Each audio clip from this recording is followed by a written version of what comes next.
Bonjour chers auditeurs de l'ODJ Média, notre chroniqueur invité, Aziz Bousseta, partage son avis et sa réflexion, dans un article qu'il a intitulé « Festival, conférence, le Maroc est-il prêt à financer son soft power ?» qu'on écoutera ensemble dans ce podcast. Notre journaliste commence son article par Un nombre croissant d'économistes estiment que le PIB n'est plus le seul ou même un solide critère de puissance des nations. Désormais, d'autres éléments sont pris en compte, et parmi eux, cette capacité à se faire connaître, et apprécier, voire respecter, et à se vendre à l'étranger de ses frontières. Le soft power est d'autant plus important qu'il imprime sa marque au-delà de ses frontières. Mais tout cela a un prix. Dans cette course au soft power que se livrent les pays du monde, du moins les plus ambitieux, et le Maroc en est un, il ne semble pas que nous nous en donnions vraiment les moyens. Bien des manifestations sont organisées dans le royaume, de nature à faire rayonner le pays dans sa région, son continent et au-delà, et les festivals n'en sont pas le moindre des illustrations. Musique sacrée de Fès, Niawa et musique du monde d'Essaouira, art populaire à Marrakech, Tanjats dans la mythique Tanger et d'autres encore. Notre chroniqueur invité enrichit son discours ainsi. L'État, les grandes entreprises publiques ou privées, à mission selon un terme tendance, les institutions financières, sont-ils vraiment conscients de l'importance d'accompagner, soutenir, financer ces événements, ou est-ce encore les organisateurs, qui devront dépenser et se dépenser pour réussir leurs événements?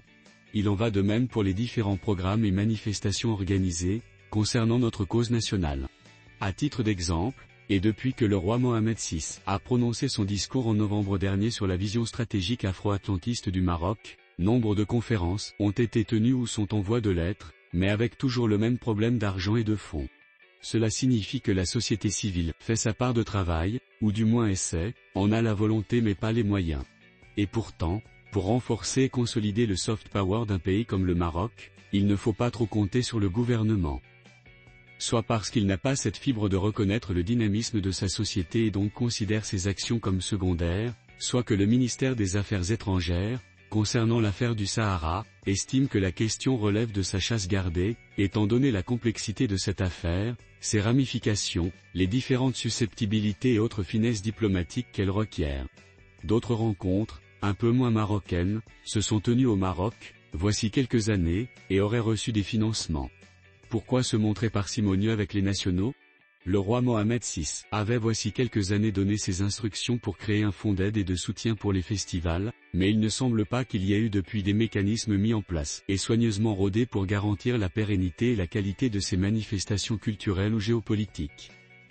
Et pourtant, Dieu sait combien ce pays a de choses à faire connaître, à partager, à enseigner aux autres nations. Certains événements politiques, diplomatiques ou culturels ont été financés ces dernières années par l'argent public ou celui de grandes entreprises publiques et privées. C'est une bonne chose certes, mais combien existe-t-il de bonne volonté, sérieuse, dans ce pays, qui veulent promouvoir l'image du royaume, et qui ne trouvent pas le chemin du financement privé ou public?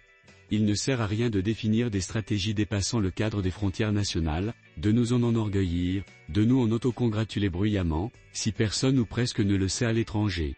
Il existe bien une volonté d'aider, de soutenir, d'accompagner, de financer, mais elle est dispersée, conditionnée, difficile et incertaine. Il faudrait au Maroc une structure composée de personnalités soigneusement triées et nommées à haut niveau, pour identifier les bons projets, les grands événements, les idées les plus porteuses, et pour les faire financer, laissant ainsi les organisateurs s'occuper de choses plus concrètes, comme les contenus scientifiques ou artistiques des différentes manifestations, comme les profils de personnalités à inviter, comme les noms des artistes à programmer, en faisant intervenir au besoin nos représentations diplomatiques ou consulaires.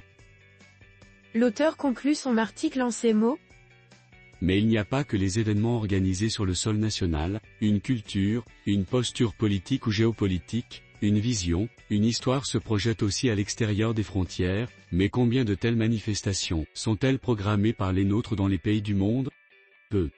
Quand on demande la raison, la réponse est invariable, manque de moyens et de soutien, indifférence des décideurs. Encore une fois, le soft power s'entretient, se structure, se déploie, s'installe selon des conditions et des règles connues.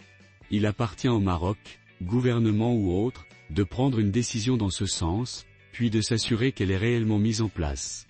L'enjeu est de quelques dizaines de millions de DH seulement.